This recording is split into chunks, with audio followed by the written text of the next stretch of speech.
সুপ্রিয় দর্শক, আপনারা দেখছেন এসপিএন বাংলা টিভি। দেখুন ও সাবস্ক্রাইব করুন এসপিএন বাংলা টিভি, দেশ ও মানুষের কথা বলে। অতীশ দীপঙ্কর গবেষণা পরিষদ থেকে মাদক বিরোধী অ্যাওয়ার্ড 2026 ভূষিত হলেন রাজনৈতিক বিশ্লেষক ও সমাজসেবক হাসান আব্দুল্লাহ। আপনারা দেখছেন এসপিএন বাংলা টিভি সংবাদ।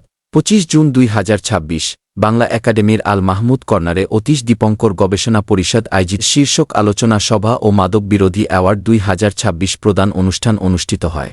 অনুষ্ঠানে প্রধান অতিথি হিসেবে উপস্থিত ছিলেন সৈয়দ মারগুব মোর্শেদ, সাবেক তথ্য সচিব ও সাবেক চেয়ারম্যান, বিটিআরসি। অনুষ্ঠানে সভাপতিত্ব করেন এবং প্রধান আলোচক হিসেবে বক্তব্য দেন রাজনৈতিক বিশ্লেষক হাসান আব্দুল্লাহ। বিশেষ অতিথি হিসেবে উপস্থিত ছিলেন KAM বাবর আশরাফুল হক, ব্যবস্থাপনা সম্পাদক, দৈনিক মানবজমিন; MA মান্নান মনির, অধ্যক্ষ, Dhaka ideal cadet school and college; বিশিষ্ট লেখক ও কথাসাহিত্যিক মাহবুব লাবলু; সদস্য সচিব, আদাবর থানা বিএনপি ও সমাজসেবক আবুল কালাম আজাদ; অতীশ দীপঙ্কর গবেষণা পরিষদের চেয়ারম্যান ও বিশিষ্ট সাংবাদিক গোলাম কাদের এবং অমর প্রকাশনীর স্বত্বাধিকারী অমর হাওলাদার বাবুল সহ আরও অনেকে। অনুষ্ঠানের এক পর্যায়ে অতিথিবৃন্দ, রাজনৈতিক বিশ্লেষক ও সমাজসেবক হাসান আব্দুল্লাহ সহ মাদক বিরোধী কর্মকাণ্ডে অবদান রাখায় আরও কয়েকজন বিশিষ্ট ব্যক্তির হাতে মাদক বিরোধী অ্যাওয়ার্ড 2026 তুলে দেন।